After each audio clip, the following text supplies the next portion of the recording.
Hey guys, what's up? It's me, Thomas. Tonight we're back here with the kill count, and tonight we got ourselves, well, the follow-up to Night of the Living Dead, Dawn of the Dead, aka zombies invading the shopping mall. So, yep, and as always, got my knife ready to go in case we got a zombie invasion over here. So let's take a look back at this zombie classic and see how many kills were in the shopping mall of terror.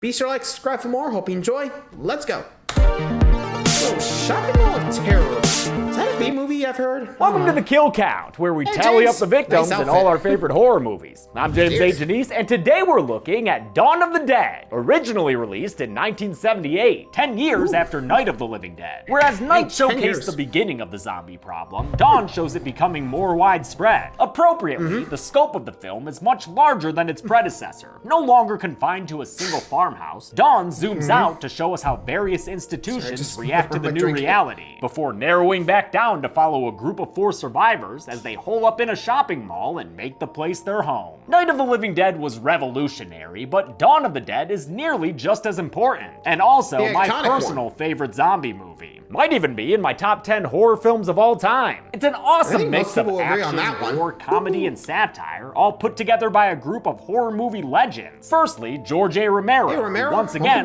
wrote, directed, and edited the film. After a decade away from zombies, during which he extended his talents to rom-coms, sci-fi horror, and vampires, among other films, Romero's return solidified him as the grandfather of the undead. When Romero and producer Richard P. Rubenstein were unable to find American investors for the project, the next big name stepped in, Dario Argento, the Italian giallo filmmaker who was just coming off of Suspiria, one of my favorites. He secured financing and put Romero up in Rome for 3.5 weeks as he wrote the screenplay. He also did sound design and provided music, with his longtime collaborators Goblin, miscredited here as the Goblins. Finally, Tom Savini created the special effects. Dawn was only his second film after Romero's Martin. Romero had originally wanted him to do effects for Night, but Savini had to serve in Vietnam instead. With Dawn, he showcased the intensity of his work, which caused the film to be released unrated and put Savini on the map. Dawn was what got him Friday the 13th 2 years later. His effects also make this movie an issue for YouTube, which is why today's episode is sponsored. You might not be headed to a shopping mall soon, but you still need a way to carry cards and cash. May I suggest Ridge Wallet? These durable modern wallets help you cut out the clutter and keep your pockets light. That way you can still move fast in case of a zombie outbreak. I love that my titanium Ridge Wallet can hold up to 12 cards, and that it keeps them all secure with RFID blocking tech. That prevents digital pickpocketers, which is apparently a thing in this scary world we live in. The wallets are available in over 30 colors and styles, and you can try one risk-free. If you don't like it, send it back within 45 days for a full refund. Go to ridge.com/deadmeatjames and get a Ridge Wallet for 10% off by using the coupon code DeadMeatJames. They make for a great Father's Day gift, so what are you waiting for? That's ridge.com/deadmeatjames, coupon code DeadMeatJames for 10% off a Ridge Wallet today. Final note for this one, as per usual, I'll be using the theatrical cut for the kill count, but Dawn of the Dead is one of those movies that wound up with a whole bunch of versions. The main alternates are an extended version with extra footage, an Italian cut put together by Argento, which was released under the title Zombie and uses more Goblin music, and an extended cut that combines footage from all 3. I'd love to do a cut comparison looking at them sometime, but y'all gotta watch those videos if you want more to happen. Here, I made a playlist to make it easier for you. When there's no more room in hell, the dead will walk the earth, but honestly, I think Satan just got tired of counting them. Thankfully, I'm not a lazy asshole like that guy, so I'm happy to do my job and get to the kills.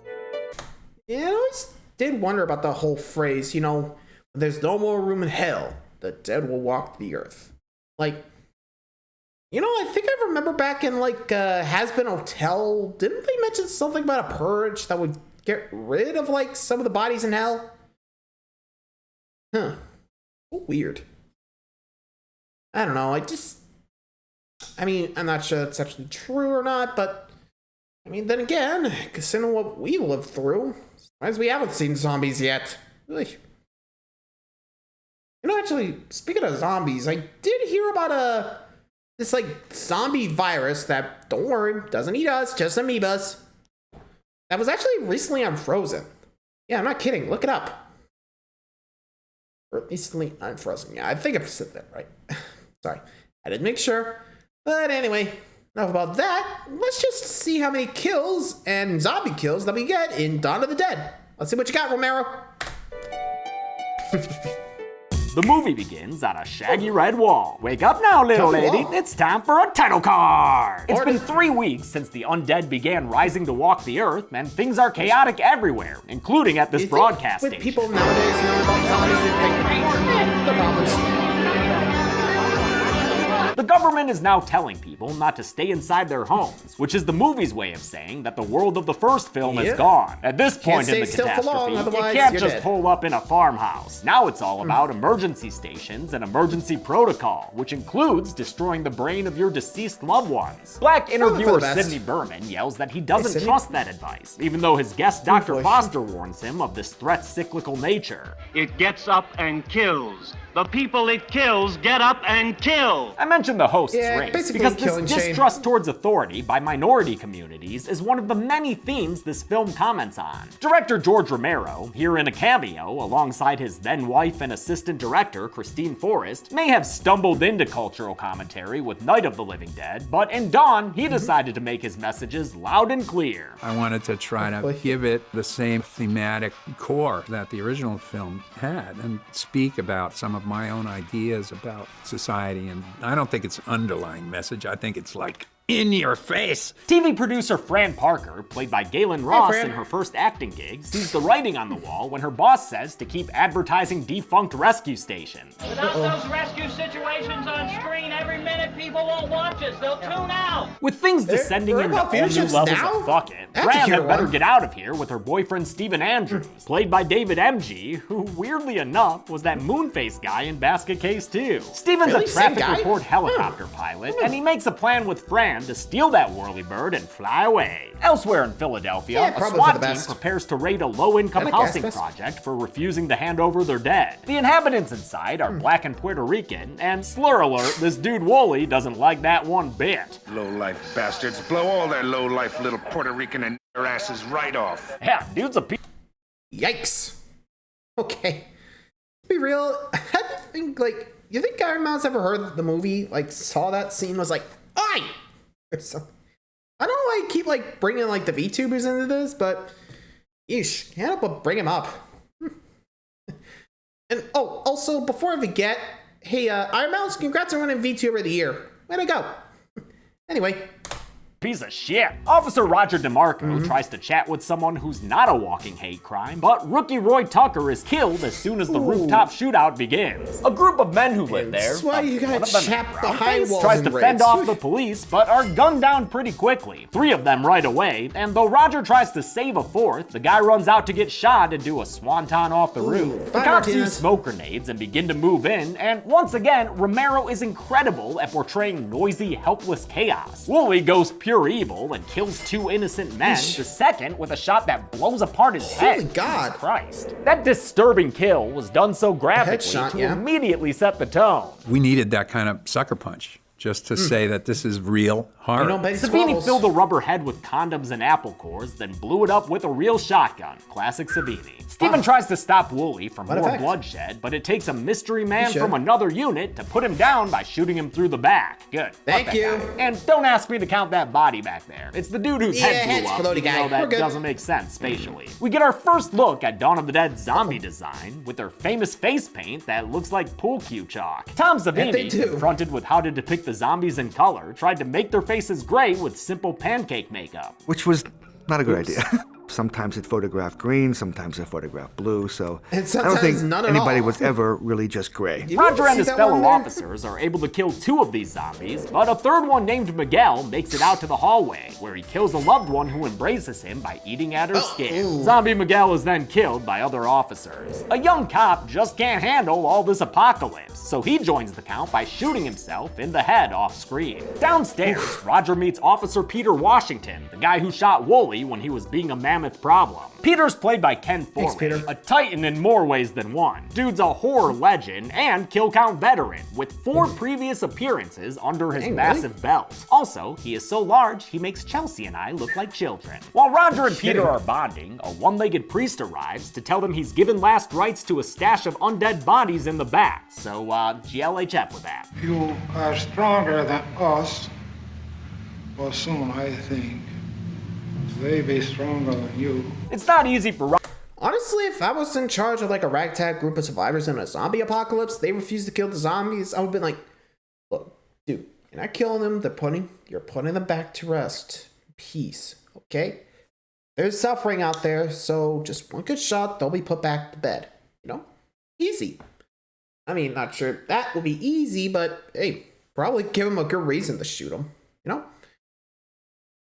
know? Just saying.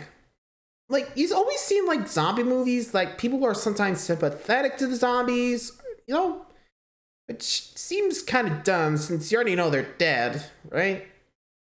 I mean, we rarely see them turn back to normal, you know? Like I said, rarely see them turn back to normal. But they always do turn back. Or at least, they always do die as a zombie. You know, speaking of that premise, there was this movie I've heard about, like, zombies re-entering society after a cure was, like, spread out. I don't remember what it was called. Give me a minute. Sorry, I gotta get this thing. It's coming around my head. Like, I remember it, but... Okay, let me see here. No, not that. Where is it? Oh, here we go. Okay, it's called... Wait. In the Flesh? Huh. Okay. Huh. Oh, so it was a TV show. Huh. Eesh. So, yeah, it was called In the Flesh, which apparently really goes to show, like, what would happen if the cure was found and the zombies actually turned back to normal. Oof. Rough. But, yeah. Anyway, sorry, I had a detour there. Kind of got reminded of it, but moving along. Roger and Peter to dispose of all these zombies by shooting them in the head one by one. Again, mercy Even though kills. most of the killing is done off screen, I'll assume they finished the job, which is why I'm counting the full dozen shown in this Probably group. yeah. I won't be counting the two bastard skellies though. They know what they did. As they finish up, we match cut to another dead body Steven finds at the police dock, where he's Yeesh, about what to happened to take him? off in the Suicide, or helicopter. what Turns the hell? out Roger is bros with Steven and is part of the Huh, getaway wonder how they plan. met. He's brought Peter along too, but don't worry, Steven. Pete's Yeah, cool. he's cool, he's as long cool. as you Come don't on. love orange soda. They take off as skyscrapers go dark behind them and fly through the night. Hey, Steven, you can't Hey, nap yo, up Steven, here. you're You're flying, flying, bro. man. They're Go. flying west from Philly and are currently over the countryside. We're still pretty close to Johnstown. I love the Johnstown shout out since I went there every year growing up to visit my mom's family. A lot of mountains and an inclined plane. That was always fun to sounds ride. fun. Great sequence here of the rural populace being recruited to fight zombies by the actual Pennsylvania National Guard. They agreed to be in the movie with all of their equipment because everyone in Pittsburgh knew and liked George Romero. It's funny how Pittsburghers, Hey, you know, Chris. they just got behind everything. The satirical tone Fair of the enough. film is established with a tongue-in-cheek country song. Honestly, I can see people doing this. Just like manly gathering montage together. gives us 12 you know, zombie make kills sure they to don't count, die as from the they're zombies. treated like sport by these No. gun enthusiasts. I got him. Hey, got one. Ah, missed. I'll count the zombies we see getting shot at, even if we don't see them getting hit. And I'll also count the two near that car, even though they disappear by the time a guy blows it up. I'm guessing it was Nice a shot. budgeted safety thing to not have anyone around that explosion, but obviously it was meant to be a double kill. Our heroes Missed a number, land their I think. shot. Oh well. Anyway, yeah, I think with that kind of scene, you can definitely see that in real life. You know, just people getting together, and, you know, safety in numbers, and just work together to defeat the zombies. Like, let's be real. I don't know how far this, you know, I would spread, considering, like, most people would know, oh, yep, zombie, time to run. Like, they wouldn't stick around, I think, because, you know, kind of obvious signs sometimes. Keywords sometimes, but, yeesh. To imagine ones that actually look like us. Oof. Anyway. chopper for a quick refueling and to look for supplies. Naturally, zombies occur, and at this early juncture, Fran appears pretty Barbara-esque, not doing much to help Steven when he's wrestling with the undead. Galen Ross refused to scream during this scene though, cluing Romero in on how she wanted to portray the character.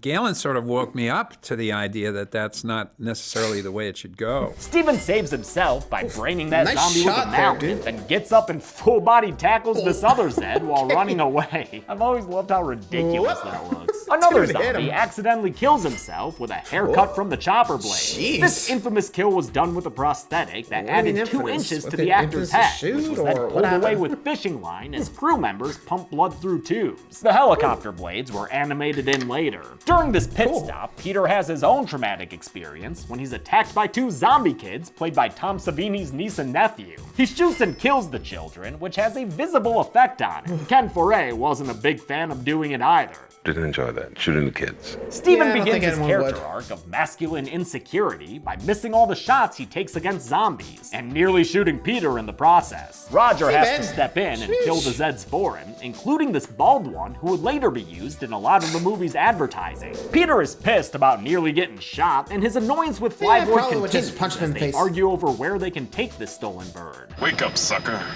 We're thieves and we're bad guys. That's exactly what we are. We gotta find our own way.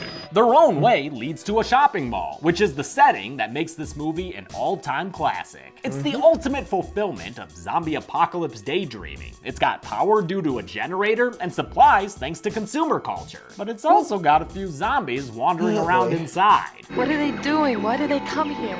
Some kind of instinct, memory, what they used to do.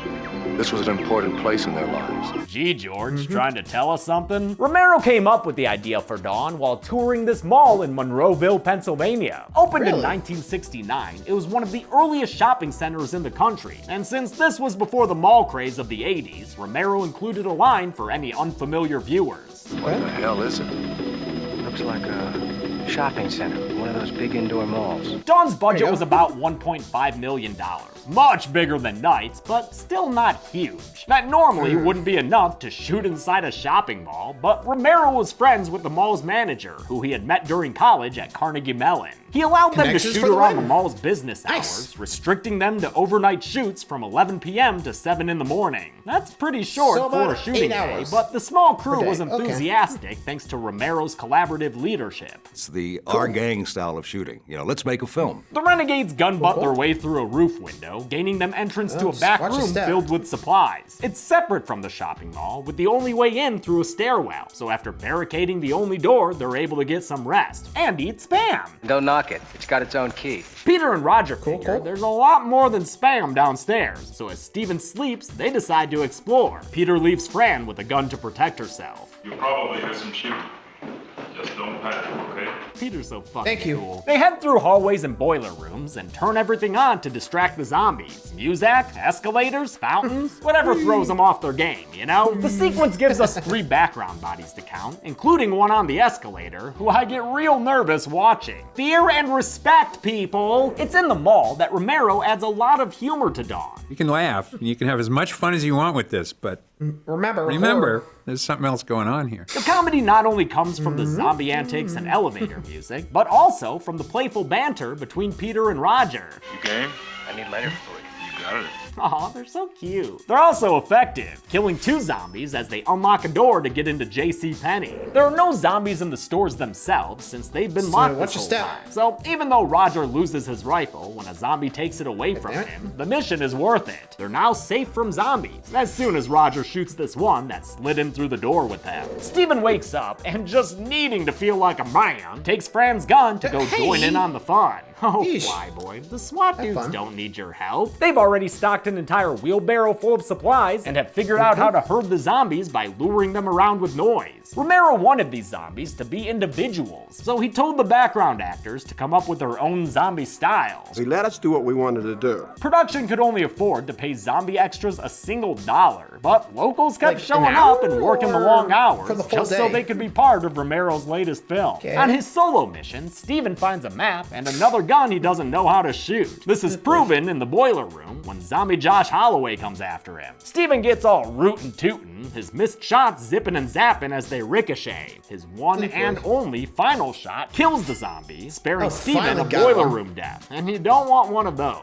Just ask Fred. Steven pops out of the stairwell and nearly into the arms of a zombie. Thankfully, Peter, who just tossed a zombie over the banister, get fucked, is here to help it. Two zombies get gunned down as they run across the mall to reunite with Roger. They get safely inside the department store again, but an unusually stealthy zombie jumps out and tackles Roger to the ground. This attack was added while filming to explain a continuity error they caught with Roger's sweater, which is why after he kills the zombie with a screwdriver stab in the ear, he leaves the sweater behind in the zombie's clutches. What do you mean Once sweater? again, they herd the zombies around with distractions, but they can't control the movement of every Zed in the building. A Hare Krishna zombie who saw Steven come out of the access door has figured out how to open it and is slowly making his way to the back. The guys find themselves momentarily trapped until Steven tells them about an air duct system they can use. I saw it on a map. Way to step it up, Steven! They find access to the ducts in an elevator shaft and crawl through them as the Hare Krishna zombie finally reaches the stairwell. Despite Fran's best efforts, the zombie gets through to the back room and is about to have a Fran snack when the others get back just in time. Roger kills the memorable zombie by smashing its head with a gun butt. The attack leaves Fran traumatized for the night, and Steven lets the others know of further complication. She's pregnant. But Fran is not Barbara and refuses to be the group's den mother. I want to have something to say about the plans. There's 4 of us, okay? Jesus, Fran. Fair enough. One of my favorite little things is how Peter treats Fran as an equal. He chatted with her casually on the chopper, gave her a gun when he and Roger went out, and now tells her that he'll show her how to use it later. Her partner Steven, conversely, gets pissy when she demands he leave a gun with her, as if he'd even be able to shoot anything with it. I just might be able to figure out how to use it. One for many, really, right now. I'm sorry, Steven. I just love Like, yeah, honestly, if I was there, I'm like, hey, yo, Steven, I know you're just looking out for your girlfriend or wife or whatever, but right now, no time for macho man madness, okay? We got zombies down there, and unless you want to be a problem, stop, okay? Yeesh, we can't be egotistical here. Otherwise, we're all dead. Anyway. How real and complicated all these characters are. Since they've decided to stay at the mall for a while, they need to block the doors from zombies and other threats. As Steven flies overhead, Peter and Roger drive trucks from a nearby yard over to the mall. Roger successfully blocks one entrance, but while he's hot wiring a second truck for round 2, some zombies show up without him noticing, even though they're blaring the intro track from Demon Days. Dope.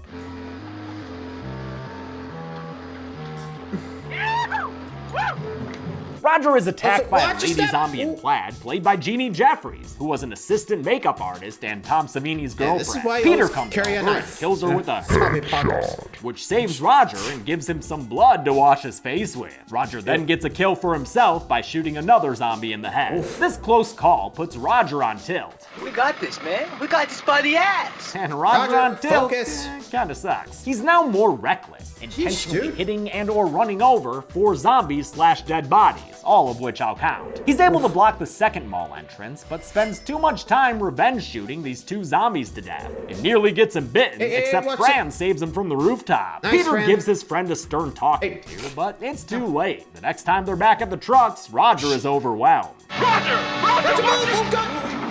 Damn! That bite seals Roger's fate, with a calf chomp reinforcing that he's a future goner. Sorry about your future loss. And Fran dresses Roger's wounds while Peter and Steven restock at a hunting store, which in real life wasn't part of the Monroeville Mall. This was filmed at a separate location, Pittsburgh's Firearms Unlimited. All other locations were actually in the mall, except the elevator shaft and the hideout apartment, which were both shot on a soundstage. I gotta imagine this gun store scene is what Edgar Wright and Simon Pegg were thinking about when they mentioned making Shaun of the Dead in a country without, well, this. Guns, the group then heads out on a mission to lock all the doors, during which they shoot and kill 9 more zombies. I count 3 from Roger in his little death wagon, 5 from Peter with his nice new shiny sniper rifle, including this lady who digs into Roger's cat. He shoots her from the hip. And the final kills from Steven, done as they drive away in a hot-wired Volkswagen Scirocco. They Blues Brothers around the mall, locking all the doors, which the zombies won't be able to overrun with those trucks parked so close. We'll get it all locked off, then we're going on a hunt. Peter begins that hunt in earnest with his sniper rifle, and sometime later, they've cleared the place out. But right now, I'll only count the additional 17 bodies we see in these overhead shots. Although the place is safe now, Roger's getting worse and worse. He's so delirious, he's asking Peter to sing Devo for him. We whooped them. Whipped them. Definitely whipped them good. Whipped them good. Oh, at least he humored him. To better their long-term prospects, they build a wall to hide the access door to the back. They also clean the place of all the dead Zeds. It's impossible to know if I've counted these bodies before. So how about I just count the 27 I see in this overhead shot and call that good enough? We'll assume the bodies seen in close-ups as they load up the freezer are the same ones we already saw, all right? With their chores done, it's time for their allowance, courtesy of the mall's bank. You never know. I love the security cam joke here, though I wish they had used this still instead. Peter's got a way funnier expression in it. This kicks off a montage of hedonism. The 4 survivors living out their free money fantasies with all the ennui of a French filmmaker. I love the ideas this sequence provokes. How much of our lives do we live for ourselves versus how much do we do for other people? And is a life of pure pleasure even enjoyable if society has ceased to exist? As they muse these questions, Peter talks about his grandfather, who practiced voodoo in Trinidad and who always said these haunting words. When there's no more room in hell, the dead will walk here. This future tagline was written while a drunken Romero rushed to finish the script. It serves as a nod to the Caribbean origins of zombies and Romero himself, whose dad was Cuban. Roger grows more ghastly and asks Peter for a favor. Take care of him when he comes back. Won't you, Peter? Peter? Peter? Don't worry. This is the last time we see Roger alive, so I'll count his death now, as Peter promises to eventually do him in. That promise is called upon later, while Fran and Steven watch a broadcast that's so desperate and amateur it looks like Check It Out with Dr. Steve Brule. Funny camera work, but serious discussions at hand. Since we haven't touched upon our nuclear resources, why don't we drop bombs? I can tell that's just the... As that scientist calls people dummies! Dummies! Dummies! Roger rises from beneath his sheets. He said he would try to fight it, but he's now a zombie, with actor Scott Reiniger covered in tissue paper makeup that took about 90 minutes for Savini to apply. Peter keeps up his end of the bargain and shoots his friend off screen. After they bury Roger in the mall court, their lives become much quieter. Months go by, evidenced by Fran's visibly pregnant state, but even after all this time, zombies are still trying to force their way in. Not sure why. It's not like there's anything to watch on TV anymore. While Fran is learning how to fly the chopper, something she insisted on doing just in case, the bird is spotted by some nearby bikers, one of whom is played by Tom Savini, who knows how to style a handlebar stash. They radio into the mall rats, and Pete correctly pegs them as raiders, and that's a problem they're not going to be able to ignore. We don't like people that don't share. You just fucked up real bad. This call to arms signals the beginning of a war, and judging by the number of headlights they see, our heroes are severely outmatched. Peter suits up and gets serious, knowing the fun and games are over. The bikers are here, and they know how to kill. They blow one zombie up with a grenade and shoot 4 others in the head. The bikers break their way into the building, and I'm not sure when it happens in the movie, but at some point during production, a charge went off that accidentally destroyed the mall's windows. And you can just tell they're saying, how much is this gonna cost us? Big whoops. Their breaching of the barriers lets the undead inside, leading to the one line in Romero's original trilogy where the word zombies is said. Listen, with those bay doors open, there's gonna be 1,000 zombies in here. The biker sequence is a return to the utter chaos of the movie's early scenes, as members of the real biker gang, the Pagans, drive around the mall amidst 500 zombie action. For these guys to ride their bikes through a shopping mall must have been a charge. This insanity was filmed over the course of 2 nights with a loose lighting style from cinematographer Mike Gornick. It was the only way they could get all the shots they needed. You had to, spend 2 hours lighting every setup. It would have been absolutely impossible. Savini compared the experience to his time in Vietnam as a combat photographer. Don't take that the wrong way, though. He also called making this movie a months-long Halloween. Life was so boring compared to being on the set of Dawn of the Dead. The bikers raid every store in sight, including, apparently, Clowns R Us. In the film's silliest sequence by far, they pie and spray the zombies with seltzer water. Again, Romero wanted this movie to be funny. At that point, I said, this is so nuts. What don't we have? We don't have a pie fight. let's have a pie fight with the zombies. You know, we may use it, we may not. But it's good for a laugh. I've always found it a tad too much for me, and plenty of other people felt similarly. I thought it was horrible. Steven can't stand to see these clown supplies wasted and shoots at the bikers in anger. Great, now everyone's angry. No wonder that guy wants to check his blood pressure. That senseless biker is played by sound designer Tony Booba, who nearly went deaf recording all those motorcycles driving around indoors. The bikers get serious and kill 5 more zombies. One gets macheted in the head by Savini, another gets decapitated, and a few are shot, including this feller who belly flops into a fountain. Peter engages in a shootout that I think is filmed and edited quite poorly. It's way too disjointed to believe that all this action's taking place in the same space. Yeah, he connects with 2 gunshots in between the lights going off, killing 2 of the bikers before retreating up a rope ladder into the air ducts. Steven also tries to hide above the fray, but the bikers find him in the elevator and shoot him in the shoulder. Ouch. Blades, Savini's character, gets a kill I'll count when he stabs a zombie in the neck, but then Peter shoots him and I'll count that as well, mostly due to the stunt fall that Savini did himself. Savini was a gymnast in high school and did a lot of the movie's stunts alongside his friend Tasso Stavrakis. Stavrakis also helped him with zombie makeup, and later would be the one who blew blood out of Kevin Bacon's neck in Friday the 13th. Savini's swan dive death toll almost ended in disaster. Dude nearly missed the crash pads he was supposed to fall onto. Whew. The bikers begin to retreat, and Peter shoots 2 of them on their way out, but they're both ultimately done in by zombies, along with 3 other bikers. These victims include blood pressure test guy, who inexplicably tries to use the machine up until the very end. They also include a guy named Sledge, played by Tasso Stavrakis. These kills are Savini's gore showcase, utilizing real guts from a slaughterhouse. Real nasty stuff. Unfortunately, the zombies don't restrict their diet to bikers. They also attack and bite into Steven as he's trying to climb back into the elevator shaft. He manages to shoot 2 zombies during their feast, but the damage is way too done. That dude's a gone off the show. Peter gets back to the apartment, and he and Fran wait to see if Steven will return too. While they do, the film's infamous gone sequence plays, showing the zombies retaking the mall as the bouncing tune by Herbert Chappell plays.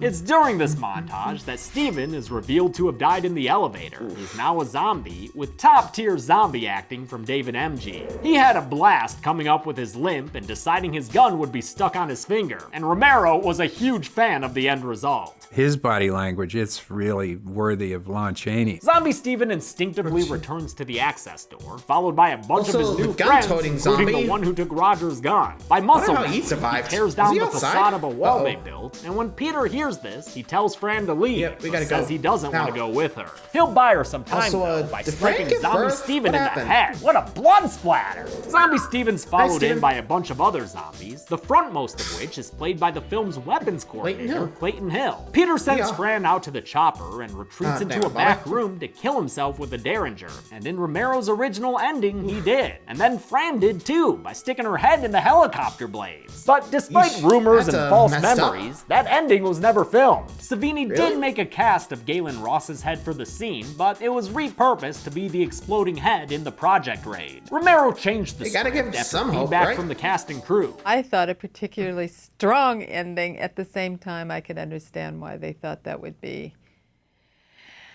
too difficult. I'm sure I was always saying, you can't kill everybody, you can't do it. His less nihilistic ending begins with Peter shooting a zombie in the head. Overly heroic music plays as Peter makes his way to the rooftop. Fran watches as he emerges and fights off zombies with a pump kick, although he's unable to hold on to his sniper rifle. Gun Zombie always knows when to make a good trade. Finally, Peter makes his way into the helicopter. How much fuel do we have? Not much. All right. The movie ends with the fate of our heroes ambiguous, but that's better than what Ben got, so I'll take it. Plus, the gong plays once more over the end credits, and everyone loves the gong. Seth Green balked it for the end of Robot Chicken. My counting finger hurts from pointing out all those zombies. Let's see the final summation. What? I thought we cleared this place out. Guys, we missed one. Yeesh. Guess it explains gun toting. Whoops. Always pays By my count, there were 143 kills in Dawn of the Dead, but I promise no two people are going to count the same number here. I had 22 living dudes, 75 zombie dudes, a single living lady, 30 zombie ladies, 1 unknown human corpse, and 14 unknown zombies, giving us our first, 6-part pie chart. 4, 5, 6. Yeah, I say 6. With a runtime of 127 minutes, that gave us a kill on average every 53.29 seconds. I'll give the golden chainsaw for coolest kill to the 5 bikers we see getting torn apart in the mall. First time we super see it disgusting, torn apart. Yep. and an abrupt tonal change after all that clown shit. Definitely Savini flexing his skills. Dome Machete for lamest kill will be the post-hunt zombie deaths seen in the mall. And coolest corpse for my favorite zombie will go to Gun Zombie, though he had some seriously stiff competition. I just like that he pops up a few times throughout the movie and makes it all the way to the end, and that gun trade on the roof is hilarious. And that's it. Dawn of the Dead came out in 1978, and watching all this behind the scenes stuff only reinforces how sad I am that I'll never get to meet George Romero. Who is this person who makes these horrible movies? It's this lovely, bright, sweet man that, yeah, you give 110% for because you want to. He's one of the best people I've ever known. We'll check out his Day of the Dead next Friday after another extra episode on Sunday. Until then, I'm James A. Janice. This has been the Kill Count. Yeah, well, anyway, we'll be getting to Dawn of the Dead after Friday the 13th, Part 3. So, hope you guys enjoyed that one. And until next time, like, subscribe for more. Adios.